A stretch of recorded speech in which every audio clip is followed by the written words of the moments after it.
이번 코너는 이번 전시의 2부라고 할 수 있는 변혁의 불꽃 그리고 한계라는 코너인데요. 이번 부에서는 이 조총 그리고 당시에 들어왔던 새로운 신무기들 이런 것들이 조선에서 어떠한 영향을 미쳤는지, 특히 정치, 사회, 경제, 문화적으로 어떠한 영향을 미쳤는지를 좀 중점적으로 살펴보고자 하고요. 그러한 과정 속에서 어떠한 성과가 있었는지, 그리고 명백한 한계가 무엇이었는지 이런 부분들을 좀 설명드리고자 합니다. 상군형이라고 하면 쉽게 말하면 이 한양에 주둔하고 있던 조선의 중앙군 세 개의 군형을 말하는 것인데요. 훈련도감, 어영청, 금영의 세 개 군형이었습니다. 여기에 전시되어 있는 전시품은 그 중에서도 대표적인 이 군형이라고 할 수 있는 훈련도감의 포수가 입었던 그리고 사용했던 군장들을 함께 전시하고 있는 모습인데요. 이번에 화력조선 시네마에 등장을 했었던 실제 소품을 좀 전시를 하고 있어서 실감을 좀 더하고 있다라고 말씀을 드릴 수 있겠습니다. 당시 포수들은 이런 조총이나 환도 같은 무기들을 지급받고 조총을 장전하는 데 필요한 여러 도구들을 좀 사용하고 있었는데요. 특히 이번 전시에서 이 죽관과 죽관요들을 함께 이 관람객분들한테 보여드릴 수 있어서 상당히 좀 의미가 있다라고 생각이 들고요. 또 이전과 달리 튼튼한 갑옷보다는 이렇게 화려한 제복을 좀 입은 모습을 볼 수 있는데요. 이러한 것들도 이 총기가 전장의 주역이 되면서 유럽에서 동시에 나타나는 모습이다 라고 말씀드릴 수 있겠습니다. 어쨌든 이 상군형이 주목되는 것은 수도 한양에 1만 명에 달하는 군인들이 주둔을 시작했다는 것이고, 그 군인들과 식소들을 포함한 5만 명가량이 군과 관련되어 있던 사람들이라는 것인데, 당시에 한양의 인구가 20만 정도라고 가정을 하면 그 인구 중에서 4명 중에 1명이 군인과 관련되어 있던 사람들이라는 말이 되거든요. 그러니까 당시 조선 사회에 있어서 경제적, 문화적, 그러니까 사회적으로 어마어마한 영향을 미친 것이 이 상군형이라고 할 수 있겠고, 상군형의 주력으로 사용했던 조총 역시도 굉장히 조선 사회에 큰 영향을 미치고 있었다라고 말씀드릴 수 있을 것 같습니다.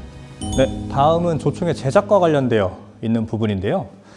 이 조총 자체의 생산량 그리고 수요가 굉장히 많아지다 보니까 이 조총을 많이 만들고자 하는 조선의 노력이 지속되게 되고요. 이 중앙정부에서 이걸 다 감당하기 힘드니까 지방에다가 그 할당량을 내게 되고, 지방에서 그 수요를 감당할 수 없으니까 그것을 다시 방납을 주게 되면서 이 조총의 생산에 좀 다변화가 이루어지게 됩니다. 예를 들어서 민간에서 민영 수공업자를 활용해서 이 조총을 만들어서 납품을 하기도 했고요. 또 거기에서 어마어마한 이익이 발생하다 보니 군영에서 이 조총 반납에 뛰어들어서 이 조총 방납권을 좀 획득하는 이런 모습들을 보이게 됩니다. 이러한 양상은 대동법이 시행되게 되면서 더 심화되었다라고 말씀드릴 수 있겠고, 특히 군영이 이러한 조총의 방납에 크게 뛰어들었다라고 말씀드릴 수 있겠습니다. 이러한 것들을 흔히 조총월과 총약환법이라고 해서 조총뿐만 아니라 탄환 그리고 이 화약까지도 여기에 포함되게 되었습니다. 다음부터는 이 실제로 군영에서 만든 조총들을 좀 설명드릴 건데요. 사실 이 조총에는 어디에서 만들었는지, 그리고 누가 만들었는지, 언제 만들었는지, 감독한 사람은 누군지 이런 자세한 내용들이 새겨지게 되어 있습니다. 하지만 이런 내용들이 모두 새겨진 조총은 극히 드물고요. 그나마도 이제 어느 기관에서 만들었는지 메이커를 찍는 이 동그란 모양의 호가 조총 상면에 남아있는 경우는 비교적 많이 남아 있습니다. 이 정조 때 편찬된 이 대전통편을 보면은 각 관이나 진에서 만든 이 무기 위에 그 각 기관의 호를 낙인해라 라는 기록이 남아 있습니다. 그것을 증명하기라도 하듯 이 조총의 총열 상면에는 이 한 글자로 된 한자들이 좀 찍혀 있는 것들이 좀 많이 남아 있는데요. 여기 있는 총들의 위에는 이 무자가 전서체로 남아 있고요. 이 대전통편에도 원래는 전자로 낙인하라고 기록이 남아 있습니다. 주목되는 거는 이러한 조선시대 조총 중에서 가장 많이 남아있는 것이 바로 무자를 전서체로 새긴 총인들인데요. 기존에는 이러한 총들을 좀 조선 말기, 그러니까 고종 때의 무의형, 무의소에서 만든 총이라고 좀 말하는 경우들도 있었는데, 이번에 연구를 통해서 무자는 이 무고, 즉 군기시의 2층, 군기시에서 만든 총이다 라는 걸 좀 확인할 수 있었던 좀 성과도 있었습니다. 나머지 여기 있는 조총들에도 좀 각 기관에 이 호로 보이는 한자들이 한 글자씩 좀 찍혀 있는 것들이 있는데요. 예를 들어서 총, 훈을 좀 약어로 쓴 모습이라든지 영, 아니면은 금, 이러한 것들은 공통적으로 오군영, 그러니까 조선의 중앙군들의 호를 하나씩 남겨놓은 총이라고 할 수 있겠고, 각 기관에서 운영했다고도 볼 수 있지만 기본적으로는 각 기관에서 만들었다라고 볼 수 있습니다. 또 주목되는 것이 이러한 조총과 똑같은 호 한 글자가 남아있는 유물이 바로 이 상평통보라고 할 수 있겠는데요. 조선의 군영들은 이 무기뿐만 아니라 이 동전도 주전을 하였습니다. 아무래도 무기를 대량으로 만들 수 있는 대장간을 보유하고 있었기 때문으로 보이는데요. 이 동전의 뒷면에는 이 각 기관을 상징하는 약어가, 그러니까 호가 한 글자씩 남아져 있고, 이것을 통해서 조총을 어느 기관에서 만들었는지 좀 알 수 있는 의미도 있다라고 말씀드릴 수 있겠습니다.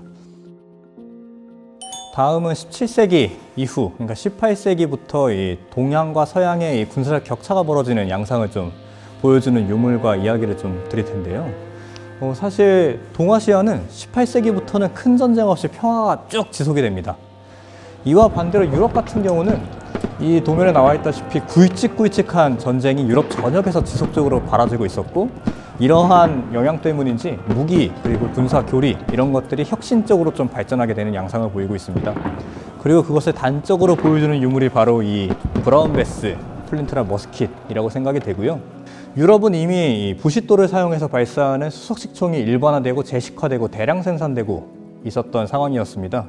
이 시점부터 이제 동서양의 격차는 좀 돌이킬 수 없이 벌어지고 있었다라고 말씀드릴 수 있겠고, 사실 명나라도 그렇고 조선도 그렇고 일본도 그렇고 이러한 식의 수석식 총을 받아들일 기회는 얼마든지 있었습니다. 조선만 해도 병자호란 이전에 인조 때 이미 이 수석식 총이 들어왔다는 기록이 있으니까 상당히 오래전부터 알고 있었다라고 할 수 있는데, 이러한 수석식 총을 받아들이지 못한 것에는 뭐 기술적인 요인도 있겠습니다만 지리적 요인도 있었던 것 같습니다. 특히 이 부싯돌이 매개가 돼서 이렇게 쏘게 되는 총이라고 할 수 있는데, 부싯돌 자체가 유럽제 부싯돌에 비해서 불꽃이 잘 안 일어나는 특성이 있습니다. 동아시아의 부싯돌이. 여기 2번에 있는 것이 남한산성에서 출토된 이 부싯쇠와 그리고 조선의 부싯돌을 함께 전시하고 있는 모습이고, 3번에 제가 개인적으로 이 캠핑용품점에서 구입한 이 부싯쇠와 그리고 유럽제 부싯돌인데요. 이 3번 이 세트를 제가 한번 긁어보니까 진짜 불꽃이 확 일어나는 모습을 보였는데, 전문가에게 의뢰한 결과 이 조선, 우리나라에서 나는 부싯돌은 정말 불꽃이 잘 안 일어난다고 하더라고요. 이 깨짓듯이 이렇게 세게 쳐야 일어난다고 하니까 이 부싯돌의 성질 자체도 이러한 무기 개발에 있어서 좀 장애물이 되었던 것 같습니다. 또 이 플린트락 머스킷과 뗄래야 뗄 수 없는 사건이 바로 이 나선정벌이라고 할 수 있는데요. 뭐 코너 이름은 흑룡광의 200포시들이라고 했습니다만, 이 주제가 된 이 사건은 2차 나선정벌이라고 할 수 있겠습니다. 이 당시에 청나라 자체가 이 복명 세력과 전쟁을 치르고 있었기 때문에 이 러시아 세력을 막아내는데 어려움을 겪고 있었고, 조선의 포수들을 좀 요청했던 것인데요. 당시에 사실 러시아라고 했습니다만 청나라까지 흘러 들어온 사람들은 러시아의 정규군이 아니라 카자크족이었습니다. 이 모피를 얻기 위해서 동쪽으로 계속 이동했던 카자크족 모피 사냥꾼들이었고요. 당시 그 사람들이 이제 신식병기인 초기 형태의 수석식 머스킷을 사용하고 있었고, 이것을 제압하는 데 좀 어려움을 겪고 있었던 상황에서 조선군이 좀 파병을 나가게 된 상황이었고요. 당시에 좀 기록을 상세하게 남긴 게 바로 이 2차 나선정벌 때 지휘관이었던 신유가 남긴 이 북정록이라는 책입니다. 좀 흥미로운 기록들을 보면은 당시에 이 루스차르국 카자크족들이 이 조선 사람들을 보고 대두인이라고 불렀다는 기록도 남아 있고, 또 전투가 끝나고 나서 이 포로가 된 이 카자크족에게 간장과 밥을 먹였더니 이 맛없다고 퇴 뱉는 이런 기록도 나와 있기도 하고요. 또 어쨌든 이 전투가 끝난 이후에 겨우겨우 이 수석식총 한 자를 얻어옵니다만, 그 수석식총으로 말미암아서 조선의 군사력 변화가 일어나지 않는 걸로 봐서는 큰 영향을 미치지 못했던 것 같고, 그 원인은 앞서 말씀드렸던 지속된 평화, 그리고 부싯돌에 불꽃이 일어나는 정도의 차이, 그리고 기술적 차이, 이런 여러 가지 요소가 있었을 것 같습니다.